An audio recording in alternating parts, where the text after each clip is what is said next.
Hey, welcome back to Dad Life Chess. This is Joel. I'm going to play a training game here on chess.com and hopefully be able to record my thoughts and go over the game afterwards. So, time for another training game. Looks like we're playing black against our opponent here, rated 1991. I like to play c6 with against the English opening. Kind of seems like you get a lot of times you end up in kind of a Slav position. And this is all standard stuff here. I think now, now I can just go here. Takes. Can go back here.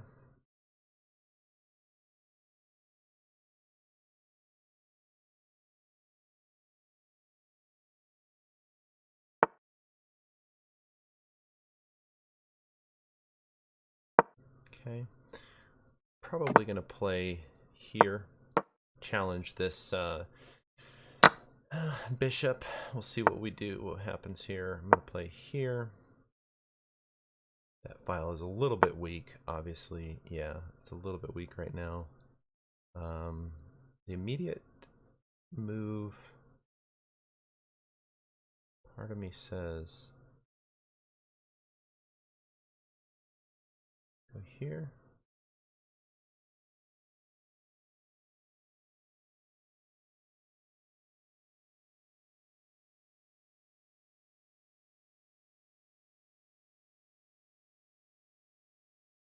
It's castle.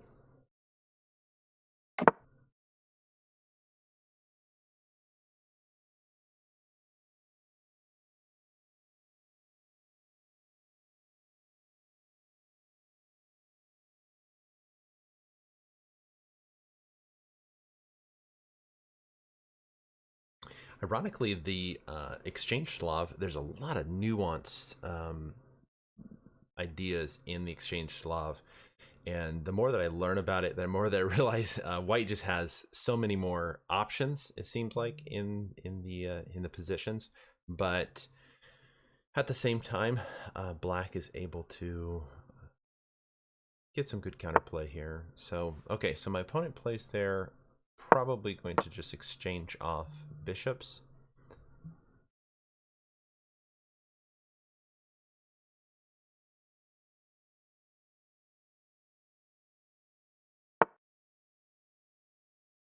It's interesting.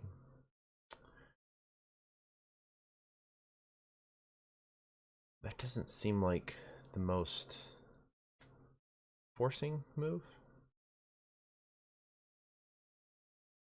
Can I go here now?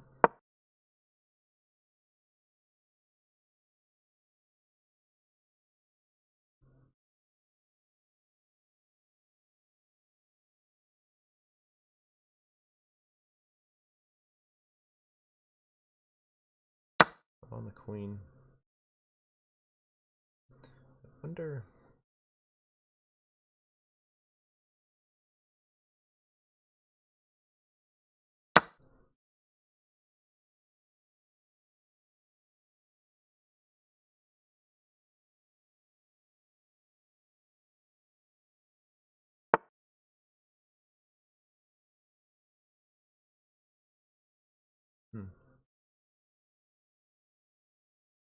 I feel like I'm just gonna pull back here, kind of drop back here. I can attack you. I'm gonna guard this square, and then I'm just gonna push this. I'm obviously on his knight, yeah. So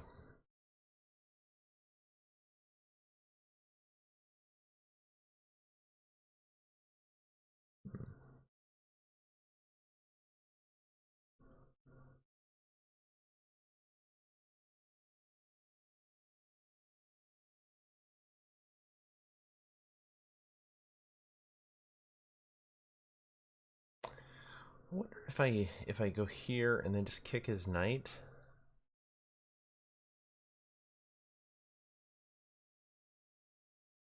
I'm gonna bring my rook in line with the queen. I don't mind these kind of things. Okay. Okay.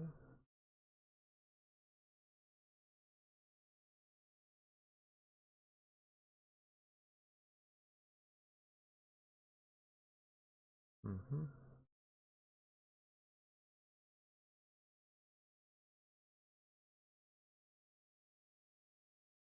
I feel like I can push here.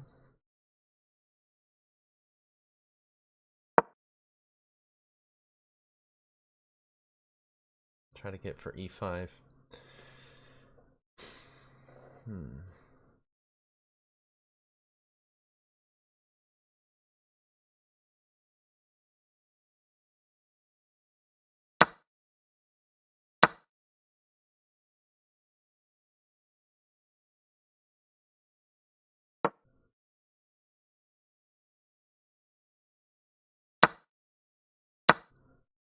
think I dropped that.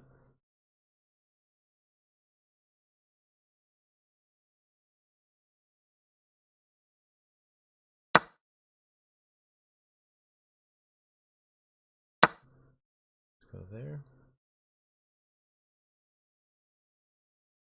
You just take here. Yeah. Let's go there. And let's go here.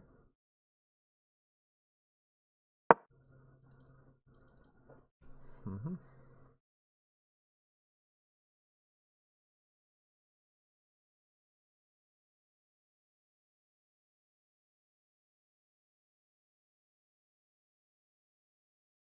My opponent is up a pawn.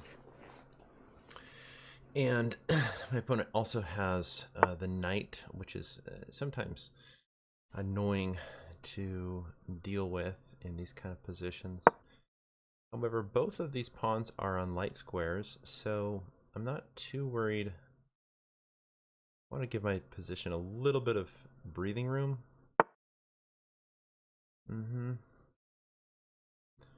My opponent goes there. Well, interesting. I go here. Where's my opponent going to go? Go here. If I go here, that might be a little bit annoying for my opponent. I'm going to go here. And I'm going to go takes here.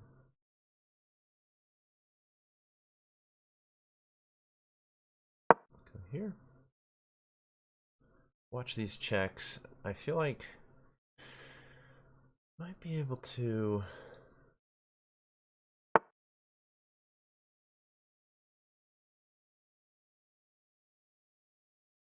let's go here. Kind of on that.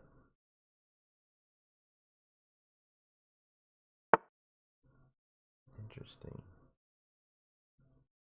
Interesting. Go here.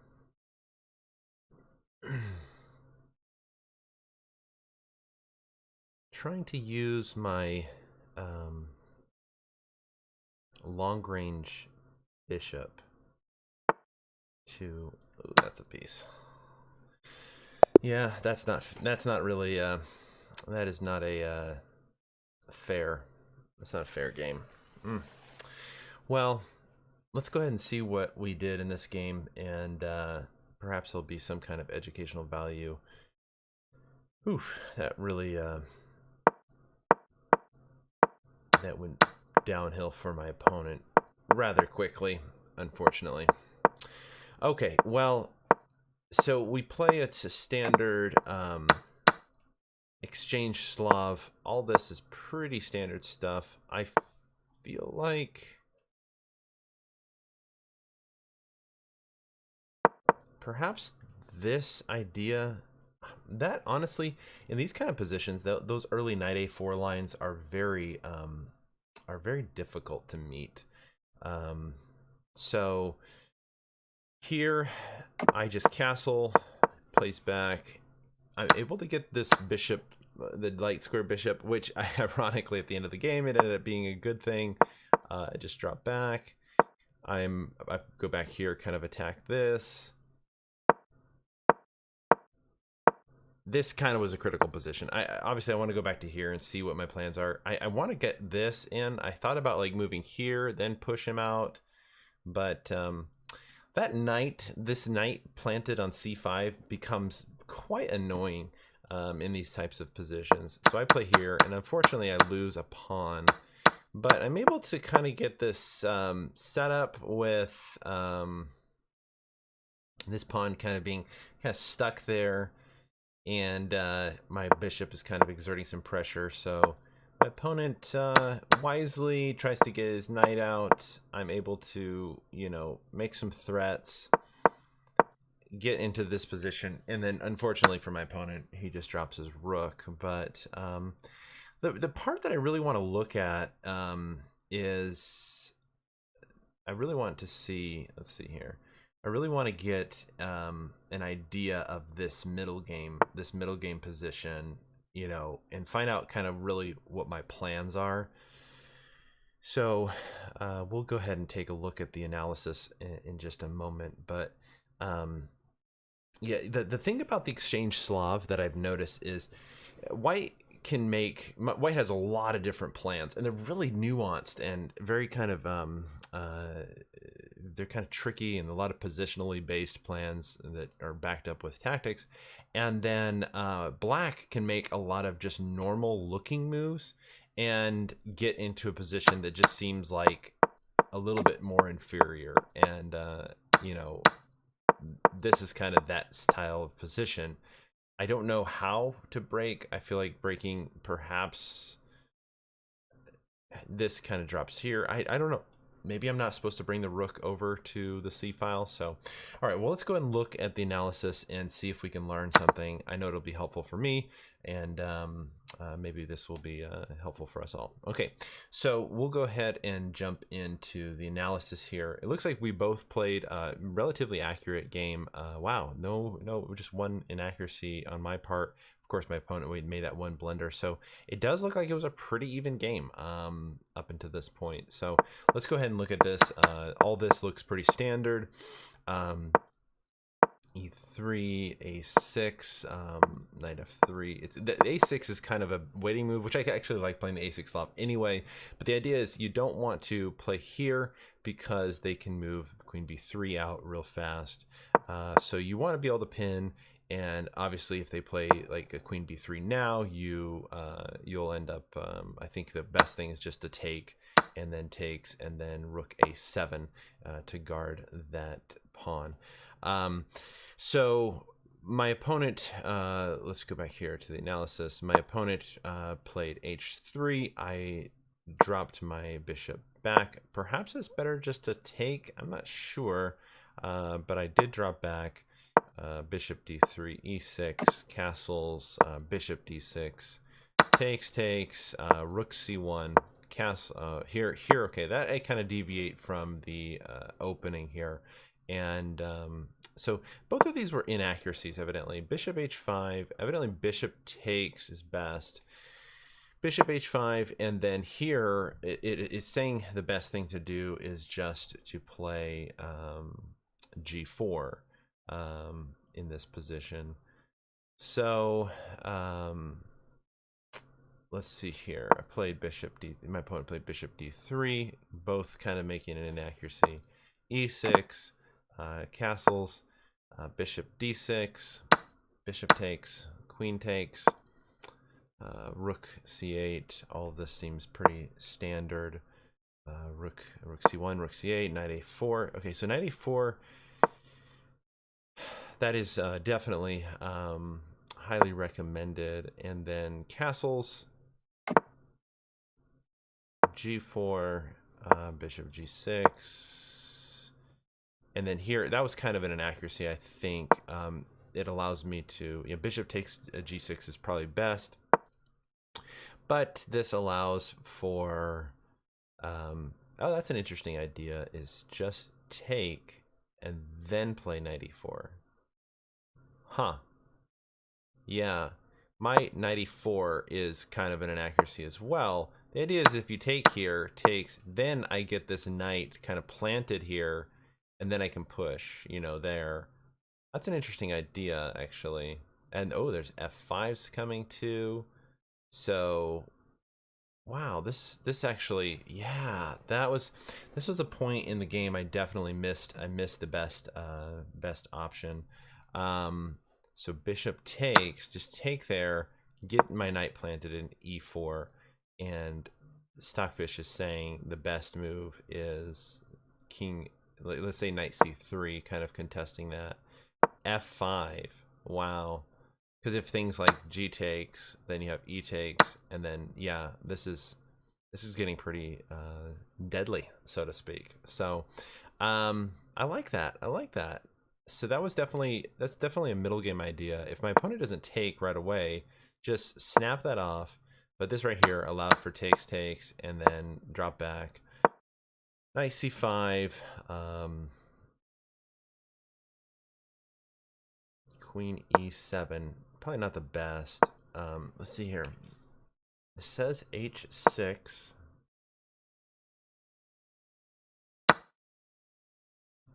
Okay, so then here, yeah, boom, and then boom. So you can't take there. So h6, knight f3, then queen e7. That might have been better. I guess that was a more accurate move order.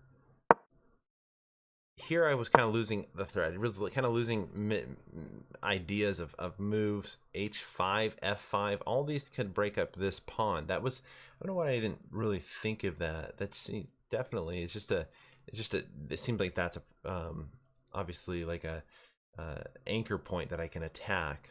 So definitely missed the f5 push here. Now that was wrong. Playing e5 was probably not best. Again, f5, try to get these kind of break up on the king side would have been my best choice. So I played e5. My opponent takes. At this point, it's saying bishop e4. Oh, that's interesting. Then here, then here. I don't think I would have seen that. It just seems so natural to recapture.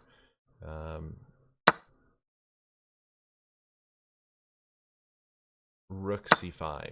Oh, wow. Rook c5. Queen c5. Did not see that as an option. Takes. This gives white still a slight advantage. My opponent plays knight b7. Rook takes, queen takes, pawn takes, rook c8, and h5. It was the right move. The right idea there. Knight d6.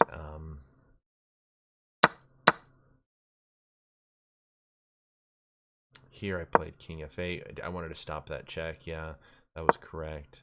And then rook c4. Yeah, so I feel like at this point I was outplaying my opponent. I was giving threats to my opponent, and my opponent, you know, this is again the best move, and of course that right there is the change of the game. So unfortunately for my opponent, blundered. So the kind of the key takeaway for me is was this early. If my opponent played the queen d2 here, I feel like my best idea in this position is simply takes the pawn, plant the knight in, and then go for this f5 push. So, well, you know, this is kind of one of those games that I've been on the receiving end many a time, and where you play a really good game, as my opponent did, played a really good game, high quality game, until the end game, and unfortunately blundered by dropping his rook. I think there was a little bit of instructional value in the sense that some of those middle game kind of nuanced positional ideas that I definitely hope to bring into the games in the future, because the Exchange Slav seems to give me a lot of trouble as a Slav player. So, well, hey, thanks so much for watching. Hope you have a wonderful, wonderful day. And until next time, thanks for watching Dad Life Chess.